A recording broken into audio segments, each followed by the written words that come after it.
Hey guys, subscribe for daily content. And if you're shopping for gear, make sure you check out the description for the newest items at some of the very best online retailers. There's also links for some of the items that I personally recommend. Thanks! What's going on YouTube? Metal Complex here, and today I've got another interesting knife review / knife overview to share with you guys. This is actually a prototype. The Golden Design Works Standard. Now, you guys probably are thinking, didn't we see that on your channel like months ago? Like you haven't reviewed this yet? Yeah, actually that's true. I unboxed this a long time ago. And truthfully, I am recording this when the time that I'm recording this is February, but you're seeing it much later. And the reason for that is, number one, this is a prototype, a pre-production sample. Many things are changing about this. The initial pre-orders are done, but I believe there's another group of them coming out, and I thought it might be a little bit better to release this video around the time when you could actually get your hands on them again, right? Now, there's a bunch of changes that are going to be made, and I'm going to cover a few of them, but I'm going to link the website right down below so you guys can go and check it out. He's got so much detail on the changes he's making and why, and it's just he does a way better job there on the website than anything I could do here, so I'll do that, but I'll still go over them. Thanks so much to Golden Design Works for sending in this pre-production sample for me to take a look at. Thanks to my patrons for supporting me, and please make sure to follow me on Instagram at metal_complex. Who is the OEM for this knife? It is Bestech. And the first thing I want to point out, because people are going to see here that it says mag, as in MagnaCut. This sample is MagnaCut, but Bestech no longer has MagnaCut. They just don't have anymore, and I think what he decided to do was to do M390 for the final production version. Some people are going to like that, some people are not going to like that. M390 is fine, right? That's just it's just what's going on with that. So there you go. Let me go ahead and get a measurement of this knife. Overall length is coming in at 7. You know, it really seems like it would be an 8-inch knife, but it's actually 7.5 inches. Blade length is coming in at 3 1/4, and your cutting edge is actually 2.75 inches. But it's because obviously there is an enormous choil there. Let's go ahead and do some size comparisons up against the Ontario Rat Model 1 and the Ontario Rat Model 2. It's actually closer to the size of the Rat 2. It just has more of a full knife presence to it. You know, the height of the blade, etc. How about up against the Demco 80-20.5? Absolutely similar in overall size. There's almost exactly the same, I think. How about up against the Spyderco PM2 and the Spyderco Para 3? A little closer to the size, quite a bit closer to the size of the Spyderco Para 3. And then last but not least, let's put it up against the Benchmade Bug Out. Extremely similar in length. And finally, the Benchmade Group Tiller, in this case, the Rear Hoe. This has a similar knife profile. This is one of those knives that makes certain people, for some reason, a knee-jerk reaction. That looks like a copy of a Bug Out. Yeah, you mean it has a normal blade and a regular straight handle? That's what you mean when you think that. It is, yes, it has a straight knife handle and a straight blade. It just has a a forward choil there. But it is quite a bit thicker. I mean, not like massively thicker, but there's more presence to this knife, absolutely. There are a bajillion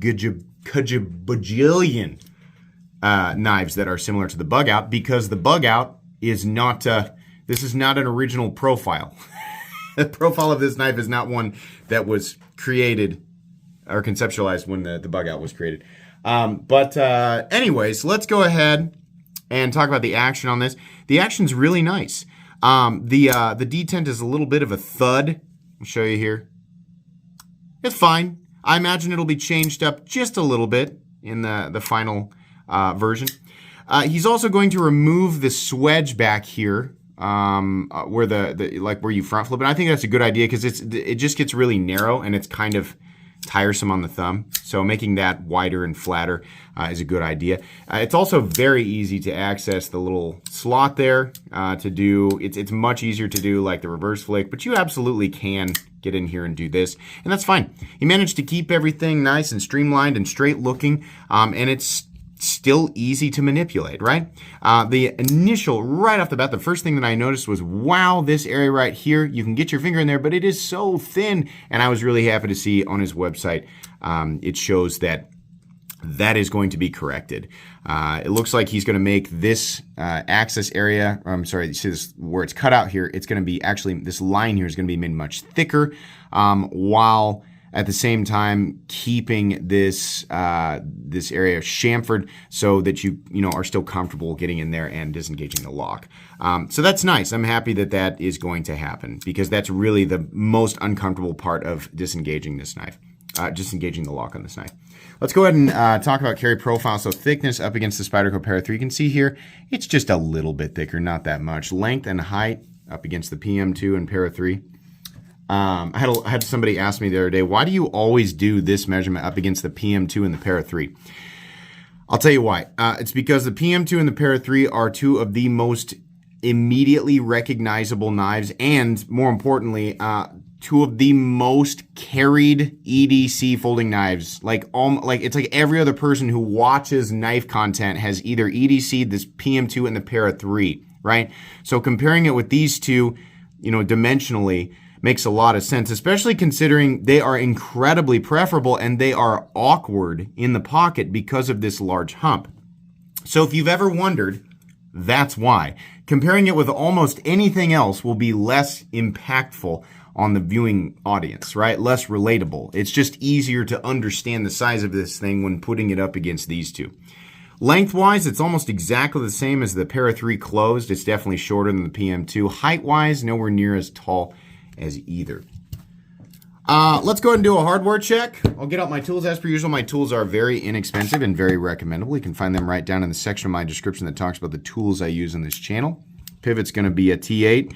And, there's no hardware. Well, you can see that actually there is a screw right here. There's no other hardware showing except for this screw, which I believe goes all the way through. But here's the thing. He's changing the construction of the knife slightly, like how it all fits together. And there's a great, again, I'll link the website down below, but he shows exactly what he's going to be doing when it comes to how the entire knife comes together. And it's being changed up quite a bit. So instead of sitting here trying to explain it, I'll just direct you to his website where you can see the changes and the pictures and how everything's going to be lined up. It looks like he's going to, I believe he's going to stay with T8 hardware, which is a really good idea, and I think it's going to be minimal. So he's just simplifying the construction of it, making it easier to take apart and put back together, which is a good move. That's always a good move, right? So, fantastic. I will admit, I can't remember seeing anything about there being a position for left-handed carry. I believe that the pocket clip actually sits slotted into the titanium. If that is not a change that you are planning to make, I would consider making that change. Perhaps he won't because it'll take away from the look, right? But maybe he is. Maybe he is planning to add a mounting position for lefties, right? That's always a good thing. I honestly don't know. I forgot to look, so there you go. Sorry about that. Let's go ahead and weigh it. Again, this is something that's going to be changed, so I don't know how helpful this is going to be, but I think he's actually changing the skeletonization. There is some, it's milled out for weight reduction. Materials, we're looking at titanium, and in this case, MagnaCut. Again, the final production versions will be titanium, M390, and then in some cases, I think there's carbon fiber, right? You can even get these in Damasteel if you're willing to pay a little bit more money, which honestly, his price for the Damasteel ones was fair. There are some companies that are like, oh, Damasteel, that'll be $300 more. No, I think he's reasonable with his Damasteel pricing. But yeah, there's going to be a few different options here. So I would expect the final product, if you're getting one just like this, to weigh slightly less. This one comes in at 3.7 ounces, which is honestly not offensive at all. It's not a perfect, ratio of 1 inch of blade for every ounce of knife is an inch of blade, right? If we're doing that, it's not perfect ratios, but it's pretty good. Balance on the knife is a little bit more towards, it's about the middle of this lock bar relief cut right here. Or no, it's not the relief cut. Like I'm talking about the access to the part that you want to disengage. But it's a little bit further back. I would imagine reducing the weight will actually bring the balance more to here. So that's probably a good idea. So again, not super helpful because it's going to be changed, but if you wanted to know, there you go. Let's measure blade stock thickness real quick. I'm going to guess that that's 130 or so. Let's see if we can get it on the flat. The thickest part probably right up here. It says 122 thousandths. Okay, thinner than I thought. That's fine. Let's go ahead and move into the meat and potatoes here. This is a really straightforward looking knife, but I like it. I do like that we've got shadow boxing around the outside of the scales, and I also like this texture. It's actually not nearly as aggressive as you might think, but it does actually provide traction. It's nice. I've never seen this pattern on a knife before. Not that this is the first time ever, right? But it looks nice. I like it. And I have a thing with continuous patterns, right? I like that it goes all the way out to the edge, and they even chamfered the edges of this top piece right here and then chamfered these. I don't think it's so much that it makes, sometimes when you do this shadow boxing, it makes the edge underneath a little bit sharp, but that's not the case here. Feels pretty good. I think this is a milled pocket clip, by the way. It looks like it's stamped, but no, it's milled. And the rise off the bill isn't so aggressive that it bothers me, and the edges are also not much of a, I mean, I can feel it, right? But it's not like the Civivi clip. The best thing about this knife is that you have this enormous forward choil, right? That is just wonderful. The jimping, I believe he said, is going to extend a bit further to complement the index finger position. I think that's a good idea. I hope I'm right about that. But ergonomically, this is beautiful. It feels really, really good. You can absolutely choke up on this thing. And, you know, me day to day, like a lot of people say, oh, it sacrifices so much cutting edge. I guess, you know, but day to day for me, truthfully, more than an inch or two of blade is all I ever really need. And I only carry knives with blades or cutting edges longer than that because I like them. You know, so being able to get a good purchase on this blade or on a blade and sacrifice a little bit of cutting edge for me is not a big deal. There are definitely people out there who require more cutting edge day to day, but there are vastly more people who do not, right? It's just true, period. Most people do not need that much cutting edge day to day, right? So I think this is fine, right? I mean, if you need more cutting edge, then just don't buy this knife, right? It's not like the knife has to change. We have a lot of options, right? I very much like how easy it is to manipulate. I like that you can choke up on this blade. Outside of that, I mean, the blade is an incredibly simple drop point. That's it, right? The edges around this opening hole are chamfered here. I do like that this hole it's shaped exactly. It's not like it's a perfect oval and it gets hidden behind the frame here. No, it's actually shaped exactly the same way as this cutout here, which is nice. It's a nice little detail. It looks good. Everything looks like it's supposed to go together. We've got kind of a two-tone blade here. We've got partially tumbled, and then we've got, I think it's probably a machine, you know, just like a horizontal machine satin finish, but it looks like the hand-rubbed satin finish. I don't know, honestly. It just looks like it's done by machine and not by hand, but I could be wrong about that. The swedge up here is also stone-washed. You have a reasonable amount of material out to the tip, right? So not a super durable tip, but also not a weak tip, right? Coming down to the cutting edge, this is flat ground, but it is reasonably thin behind the edge. You know, some people, you know, swear by a hollow grind. Some people, you know, prefer the flat grind. The factory edge out of the box is plenty slicey. This will absolutely do the trick. If you are a professional grape shaver, or if you constantly do surgery on grapes, then maybe you want a thinner edge. I would suggest the Opinel or a scalpel or whatever, right? But this will do it. I think it's just fine for M390, which is what it'll be. Nice and slicey, not super thick to begin with. It's just a good, functional, time-tested blade shape, right? It'll do it. I like that the pivot is a pivot is a divot, right? It looks like a shallow dog bowl, but it's nice, right? It's a nice detail. These are usually domed, right? So to have it sort of sunk in a little bit is kind of nice, and it goes with the theme of the little, you know, these little tiny. If you have trypophobia, then maybe this isn't going to be your favorite thing, but I think that it looks good, and it's nice to the touch too. The blue is a nice touch. I think you can actually get various colors, like, you know, anodized. I think maybe you can get one that's all stone washed, right? The options that were available or that are going to be available will be on his website. Looks really, really good. There is a slot right here in the backspacer, which is nice. I suppose there's maybe a way you could turn that into a lanyard apparatus. I don't know. I don't think anything here was actually intended for a lanyard. Maybe you could attach a lanyard to the little slot on the pocket clip, right? If you really have to force it, right? Those 5 or 6 people who are left on Earth who like lanyards, then you have an option for that. But honestly, I'm kind of glad that he just ignored that. It's fine the way that it is.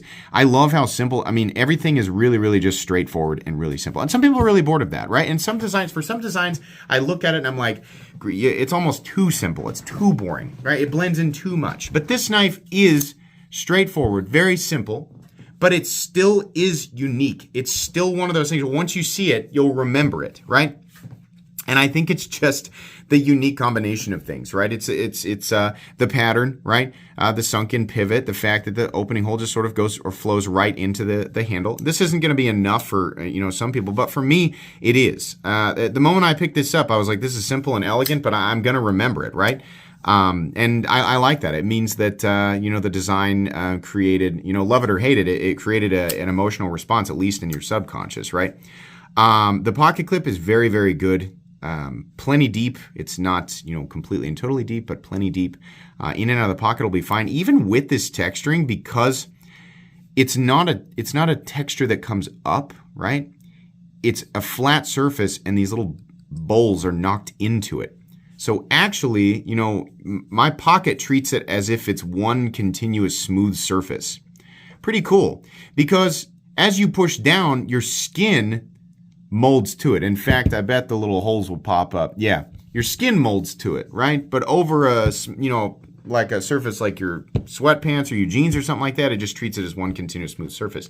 So it's nice you get the benefit of the texturing without, the pocket fraying, which normally comes with, using a knife that's got a textured surface for a really long time. But I'm happy that we got a full backspacer. I'm really happy that we got a milled pocket clip. I'm happy that we got a textured pattern on the scales and quite a bit of titanium. I mean, that's nice. People who are, bean counting with materials, right? Materials equal value and nothing else matters. Well, then those people are going to be happy too, right? If you just can't get away from that. I really sound like I'm grouchy. I actually really like this knife. But yeah, if you're a material bean counter, then everything's here that you would want, right? The stop pin is actually attached to the blade, which I very much like. So you get an additional point of contact versus a traditional stop pin that's just touching the tang of the blade once. So those ride-on channels inside of the internal titanium frame. That's nice. No blade play up, down, left, or right. Nice smooth bearing action. No pivot lash. Really, really consistent. Just a thud. I just really wanted this to be a click. I'm hoping that there's some. It's okay, right? But it's just more of a thud. It's okay. There's no detent lash, which is nice. And this is always it's always bold. But when you make this highlighted spot in the backspacer, it really, really shows when the blade is not centered. So. With the blade being centered, it really sort of drives home the accuracy here. But I like that. It's a nice little detail. What was the starting price of this? $269, which is a lot of money, and it is a Bestech made knife, meaning it's made in China. But if we're looking at the competition, right, there's always going to be people saying, oh, generically, that I just dismiss this or that, and because China knife can't be high price. What? I'm sorry. That's just immediately a good way to. That's the easiest way to get me to not read the rest of your comment, right? That's fine. You can think whatever you want. You can have your opinions, right? You can reserve the right to have your own opinion. I'll reserve the right to completely and totally ignore the opinion because there's just not a lot. There's not a lot of foundation there. But when we're actually talking about like real competition here, are there companies doing similar things for less money? Well, yeah. I'd say, some of the better priced stuff out there, doing almost exactly the same thing. It's coming in at like $240. A lot of companies are making similar things for about $240, right? Sometimes even a little bit less, right? We are getting texturing. We're getting premium blade steel. Nice finish on it. We're getting premium manufacturing, which is absolutely something to consider there. Milled clip, milled backspacer. And this is the part that so many people dismiss, right? They automatically go, Tucson, Tucson, Tucson. Tucson is a company that absolutely can operate on volume. We have to remember that. Well, Bestech can too. They can, but this is an individual who is putting in an order through Bestech, right? So it's not being made on the same scale as a lot of stuff that's made by Bestech and especially Tucson. When we have small batch runs, there's only so much room for him to make money, which is absolutely one of his goals, right? So, I mean, if they made 10,000 of these things and assume that they could sell 10,000 of them, then the price would be much lower and they could operate on volume, right? But these small batch runs, when you have an individual who is designing a knife and having an OEM like Bestech make it, he's paying for the order and then creating some profit for himself. So, considering that, right? Well, I don't consider that because, well, that's fine, but this is factually the case here, right? So whether or not, some people want to consider that or will it's aside from the point, right? It factually is a factor.